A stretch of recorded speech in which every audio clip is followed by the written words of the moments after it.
Hey guys, nahingi ako ng pasensya sa inyo kung medyo natagalan yung pag-upload ng mga videos. Alam kong iilan sa inyo mga viewers nag-aabang dun sa upload ng Pinoy Trucker sa YouTube channel. Pasensya na, hindi na nasundan yung doon sa Atlanta. Meron akong videos, but nung dumating ako sa Winnipeg, sa Manitoba, sa Canada, tinamad na akong mag-edit ng videos, tinamad akong mag-transfer ng mga videos from GoPro to phone, kasi sa phone lang naman ako nag-edit.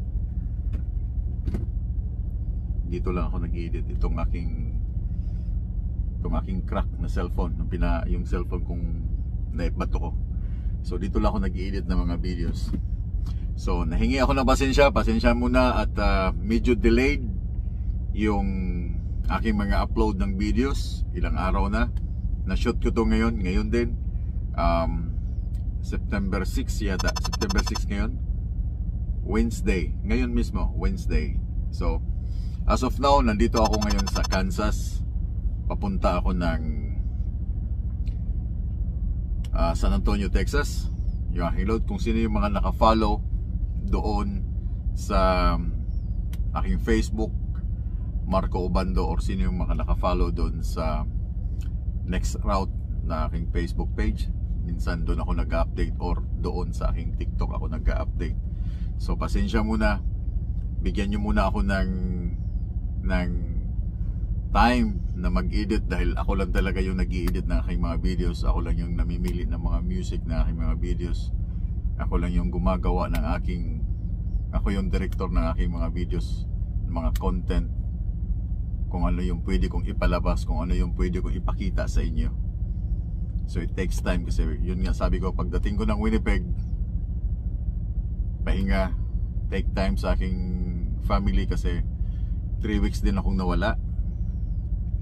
So na-miss ko talaga aking family. Parang ayaw kong umawak muna ng GoPro or hawak ng phone para magkalikot ng mga videos, mag-arrange ng mga videos. Kasi once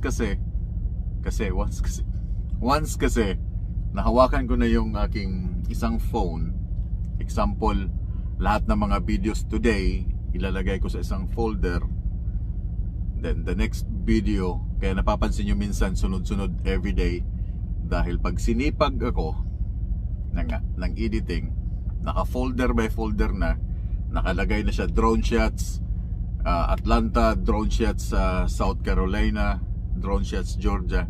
Mas madali ko na siyang cut by cut music habang nagdadrive ako, nag-choose na ako ng mga music na ilalagay ko dun sa ginawa kong drone shots from the previous. But pag once na hindi ko na i-transfer ang mga videos doon sa GoPro, tapos natambakan na siya the next day ng ibang videos at tinamad akong mag-transfer, doon na yun nag-delayed na yung aking mga videos. Dahil pagkatigil, like now, tumigil ako, magsha-shower pa ako, tatawag pa ako sa aking family, and then makikisuyo pa ako. Oh, paano, minsan 30 minutes lang or 20 minutes lang, minsan wala pang 20 minutes yung usap namin sa aking family. Oh, kailangan ko na mag-edit ng videos dahil ilang araw na akong walang upload. So nasusurkat or nakakat yung aking time sa aking family, no? But huwag na kayong mag-recommend ng mga video editor, kasi hindi ako nag-hire ng video editor, okay?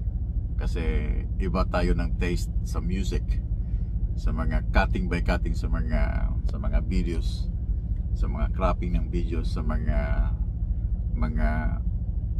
footage na yun lang ang gusto ko ipakita. Iba-iba tayo ng taste. Tapos siyempre, anong ibabayad ko doon sa video editor? Hindi naman ako sikat na vlogger para ganun kalaki yung kinikita, no?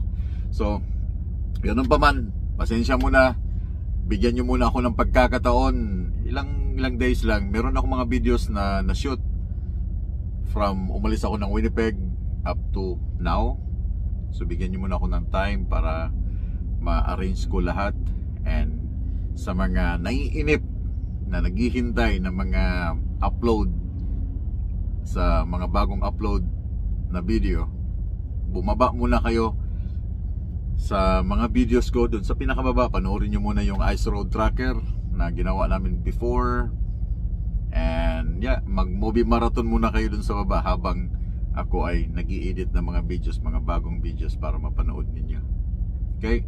Baba muna kayo, scroll down muna kayo. Ang dami dyan sa baba, ilang 800 videos na ba itong nagawa ko sa YouTube. But bumaba muna kayo doon, mag-movie marathon muna kayo doon sa baba. So again, pasensya na at delayed yung mga videos na aking nagagawa. But merong mga videos, may mga katunayan. Nag-charge na ako ng aking mga GoPro. So ibig sabihin, lobat na yung mga GoPro kong ginamit kanina. So may mga videos akong ina-arrange ngayon.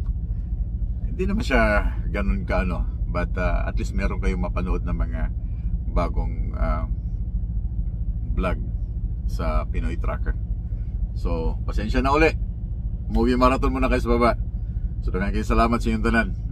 Take time lang, bigyan nyo lang ako ng ilang araw, then sunod-sunod na tong aking editing. Kasi kailangan, pagkatapos kasi ng editing dito sa phone, kailangan kong i-delete, kailangan kong kumuha ng ilang clips para doon sa Facebook Reels ko naman, at saka para sa TikTok kailangan ko pa mag-edit ng mga at least 3 minutes doon sa videos na i-upload ko sa YouTube. Kailangan ko pang magkuha doon ng mga 3 minutes para sa TikTok, then 1 minute and 20 seconds para naman sa Reels, and 3 minutes or 5 minutes para naman doon sa Facebook page na next route.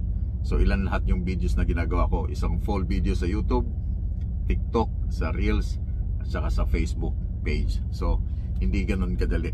So pasensya na, okay? Daghang salamat sa tanan, pasensya na talaga. But the next few days, makakapanood na kayo ng bagong vlog ng channel na ito. So dito na lang, and magsha-shower pa ako, tatawag pa ako sa aking family. Pagkamping mo